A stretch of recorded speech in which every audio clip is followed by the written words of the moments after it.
Sometimes in life, a belief shifts. Something we once identified with no longer fits. Sometimes we say, if I'm not that anymore, who am I? Identity shifts are normal.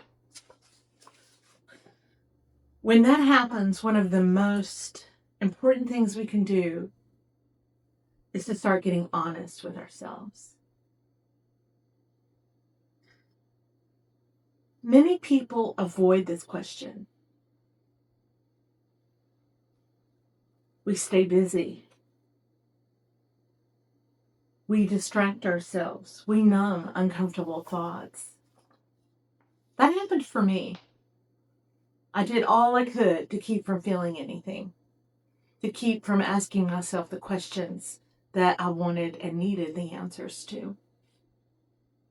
I just wasn't aware. It was almost like I was, like a child again, holding my fingers through my ears and saying la la la la. I didn't want to hear it. I wanted to be deaf to it, but I wasn't happy in the core of myself. Identity shifts ask us to pause and look inward. They ask us to be quiet and listen.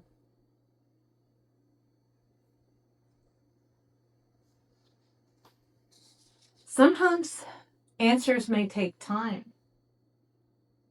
Weeks or even longer is normal.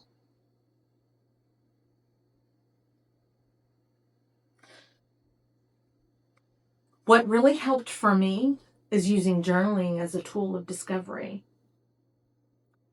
Journaling is a thing that scares a lot of people. The fear of the blank page. As a person who is a writer, I get that. The blank page is scary. It is scary.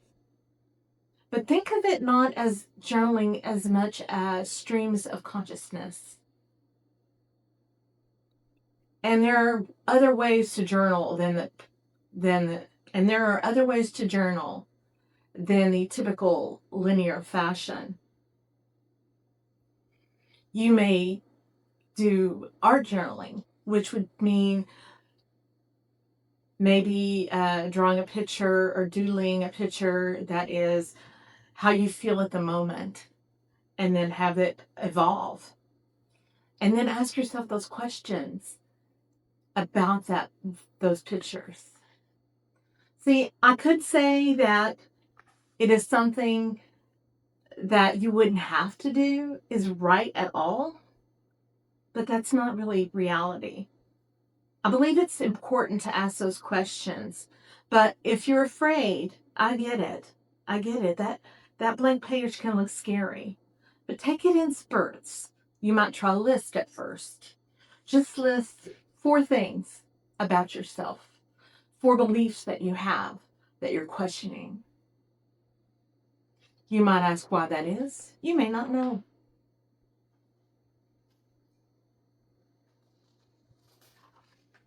There is a book called The Artist's Way by Julia Cameron.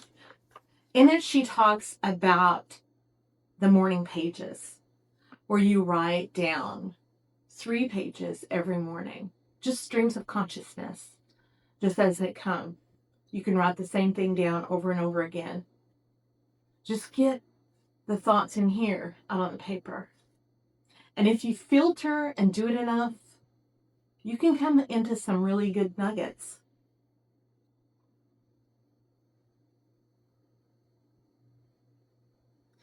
You might come across random thoughts.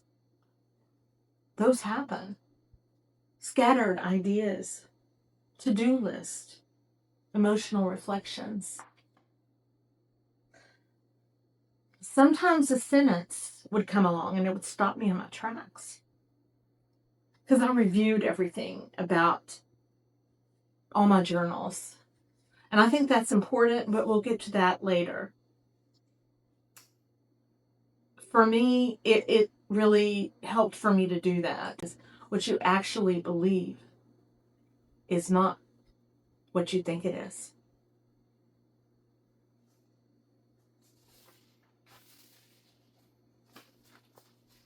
And there's so many different ways to journal besides just the white page. You can also do mind maps, spreadsheets, voice notes, recorded reflections.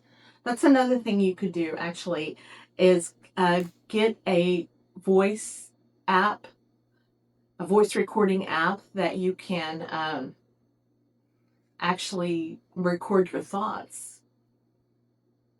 And then get a transcription app that can transcribe those thoughts into words. Then you can really see it. And like I said earlier, you're going to have to do some writing. You can't get away from it.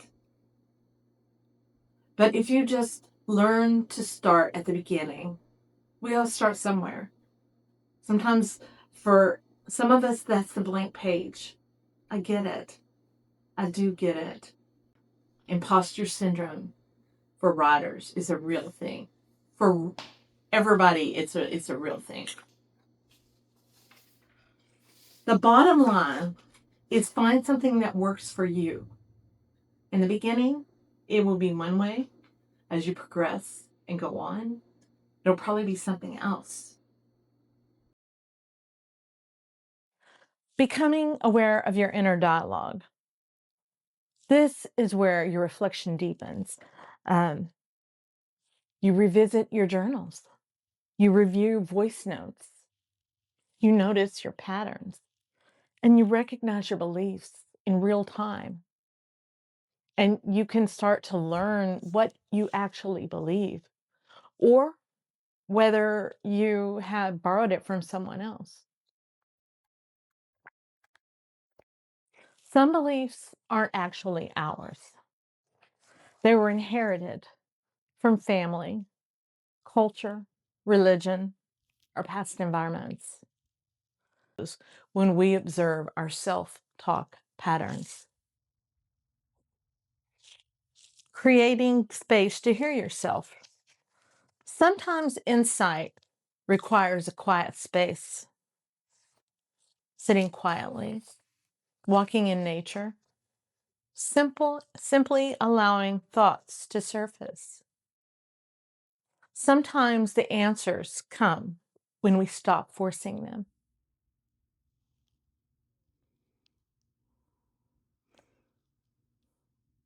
Identity evolves. Self-awareness takes time. Curiosity is enough. Sometimes the first step in discovering who you are is simply being willing to ask the first question.